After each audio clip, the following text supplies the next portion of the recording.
যে শেখ হাসিনা সরকার বাংলাদেশ থেকে ইসলামকে উৎখাত করা ষড়যন্ত্র করে এই স্বপ্ন দেখে, তাহলে বাংলাদেশের প্রত্যেকটা মুসলমান ঐক্যবদ্ধভাবে এমন ভাবে হুঙ্কার স্বরে আন্দোলন করবে যে আন্দোলনের মাধ্যমে আওয়ামী লীগের সমস্ত মস্তক তছনছ হয়ে যাবে ইনশাআল্লাহ।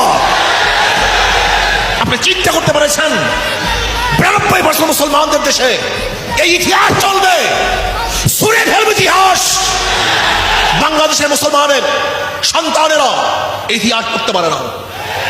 আজকে 4 কোটি আমাদের মুসলমান সন্তানেরা ডারউইনের থিওরি পড়বে, হিন্দুত্ববাদ শিখবে, ইসলাম বিদ্বেষী শিক্ষায় শিক্ষিত হবে, আর আমরা বেঁচে থাকব,